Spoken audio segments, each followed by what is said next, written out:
Assalamualaikum warahmatullahi wabarakatuh. Perkenalkan, nama saya Abidah Tri Rahmania, absen 01 dari kelas 10-3. Di sini saya akan mempresentasikan tugas PPKN bab 3 yang berjudul Bhinneka Tunggal Ika. Bhinneka Tunggal Ika pada bab 3 ini dibagi menjadi 5 unit. Yang pertama, ada unit 1, mengidentifikasi identitas individu dan identitas kelompok. Unit 2, mengenali, menyadari, dan menghargai keragaman identitas. Unit 3, kolaborasi antar budaya di Indonesia. Unit 4, pertukaran budaya di pentas global. Unit 5, belajar dari kekayaan tradisi. Yang pertama, ada mengidentifikasi identitas individu dan identitas kelompok. Jenis dan pembentukan identitas. Pancasila adalah jati diri bangsa Indonesia. Dari kalimat tersebut, kita menemukan dua kata yang menjadi frasa, yakni jati dan diri. Dalam Kamus Besar Bahasa Indonesia atau KBBI, jati diri diartikan sebagai keadaan atau ciri khusus seseorang. Padanan kata jati diri adalah identitas. Ada 4 tipe jati diri, yaitu yang pertama, identitas individu yang alami. Identitas individu yang alami dibagi menjadi 2. Ada yang secara fisik alamiah dan aspek yang bersifat psikis. Secara fisik alamiah, warna kulit, jenis rambut, golongan darah, mata, hidung, dan sebagainya merupakan ciri fisik yang bisa kita sebut sebagai karakter atau identitas yang bersifat genetis. Ia melekat pada diri manusia dan dibawa serta sejak lahir. Yang aspek bersifat psikis, contohnya sabar, ramah, riang, dan seterusnya, kita juga bisa mengenali seseorang dengan karakter-karakter tersebut. Tipe yang kedua adalah identitas individu yang bersifat sosial. Identitas individu yang terbentuk sebagai buah dari hubungan-hubungan keseharian dengan identitas di luar dirinya. Identitas diri itu terbentuk bisa karena pekerjaan, peran dalam masyarakat, jabatan di pemerintahan, dan sebagainya. Salah satu contohnya adalah guru dan peserta didik. Tipe yang ketiga, identitas kelompok yang alami. Dalam suatu kelompok, ada individu-individu yang menjadi anggotanya dan memiliki ciri yang sama. Istilah ras atau rush dalam bahasa Inggris itulah salah satu contoh bagaimana yang alamiah melekat kepada sebuah kelompok. Di sini salah satunya adalah ras Mongoloid. Tipe yang keempat, identitas kelompok yang terbentuk secara sosial, seperti halnya identitas individu yang terbentuk karena interaksi mereka secara sosial. Misalnya, mereka yang suka sepak bola. Pancasila, identitas bangsa Indonesia. Dari mana identitas Pancasila itu berasal? Sebagai bangsa yang berciri Pancasila, maka sikap, pikiran, dan tindakan manusia Indonesia haruslah sesuai dengan nilai-nilai Pancasila. Pancasila adalah identitas bangsa Indonesia yang digali dari dasar tradisi masyarakat.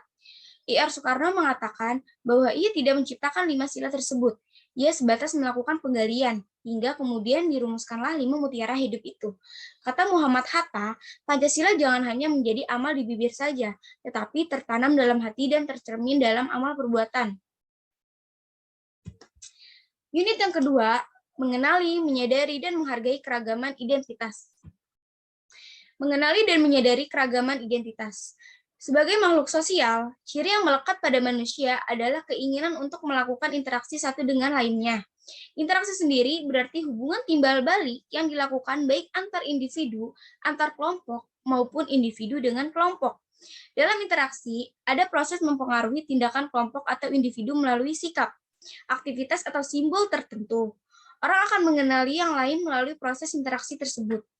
Proses untuk mengenali yang lain yang juga dilakukan oleh manusia dalam kapasitasnya sebagai makhluk sosial bisa dijumpai melalui cara lain, yakni bersosialisasi. Sosialisasi berarti penanaman atau penyebaran, diseminasi adat, nilai, cara pandang, atau pemahaman yang dilakukan oleh satu generasi kepada generasi berikutnya dalam sebuah masyarakat. Proses mengenali yang lain berarti mengetahui secara interaktif bagaimana identitas atau jati diri kelompok tersebut. Identitas kelompok yang tercipta mendapatkan pengaruh dari mereka yang menjadi anggotanya.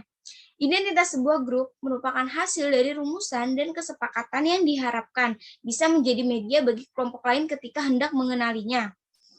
Indonesia adalah negara yang memiliki dua identitas sekaligus. Identitas pertama bersifat primordial atau jati diri yang berkaitan dengan etnis, suku, agama, dan bahasa. Identitas kedua bersifat nasional. Jika dalam identitas primordial kita melihat banyak sekali jati diri, tidak demikian halnya dengan identitas nasional. Dalam jati diri kita yang bersifat nasional itu, kita bersama-sama memiliki satu warna, satu identitas. Dengan begitu, keunikan Indonesia terletak pada keragaman sekaligus kesatuannya. Keragaman pada identitas kita yang bersifat primordial, sementara kesatuan dan persatuan terletak pada jati diri kita yang bersifat nasional. Menghargai keragaman adalah salah satu bentuk ketaatan kita pada hukum alam. Tuhan telah menciptakan manusia dengan segala keragaman identitas yang melekat padanya, menyadari dan menghormati keragaman, tak hanya sebagai cara mengenali sesama, tetapi juga memuliakan ciptaan Tuhannya.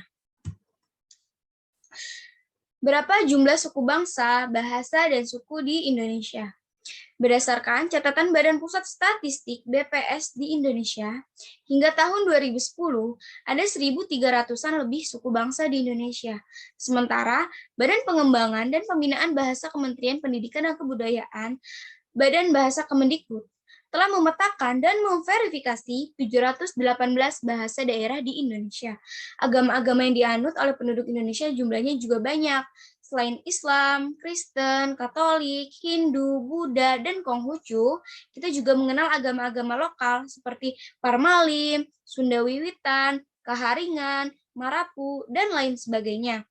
Dalam perbedaan-perbedaan yang dijumpai tersebut, perlu sikap yang lebih dari sekadar mengenali dan menyadari, yakni menghargai tradisi yang lain.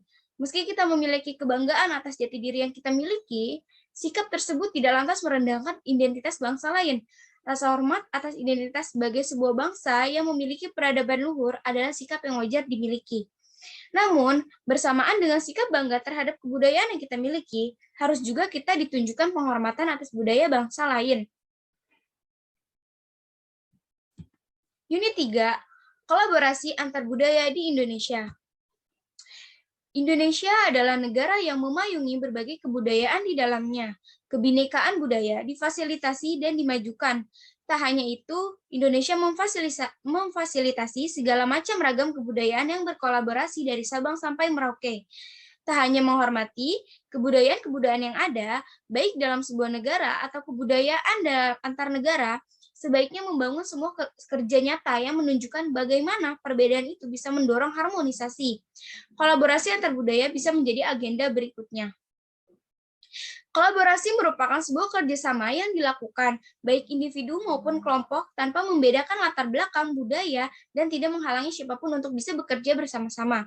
Dengan semangat kolaboratif, jati diri yang berbeda itu bisa bergandengan tangan menciptakan prakarya kebudayaan. Karena bersifat kolaborasi, maka identitas-identitas yang turut di dalamnya tidak kehilangan jati dirinya. Ini salah satu gambar contoh kolaborasi antar budaya berbagai negara antar negara. Unit 4, pertukaran budaya di pentas global. Mengenali kearifan masyarakat dunia. Kearifan lokal adalah identitas atau kepribadian budaya sebuah bangsa yang menyebabkan bangsa tersebut mampu menyerap, bahkan mengolah kebudayaan yang berasal dari luar atau bangsa lain menjadi watak dan kemampuan sendiri. Kebijakan atau nilai yang dimiliki sebuah bangsa tercermin tidak hanya dalam simbol negara, tetapi filosofi hidup. Kita bisa mengenalinya dalam berbagai tindakan yang dilakukannya. Salah satu contoh bagaimana kearifan itu tercermin dalam perbuatan adalah kisah pendukung tim nasional sepak bola Jepang. Dalam contoh ini, kita bisa tahu, walaupun mereka kalah, tetapi mereka tidak berhenti melakukan satu kebiasaan baik, membersihkan sampah-sampah yang tercecer di tribun stadion. Ini adalah contoh gambarnya.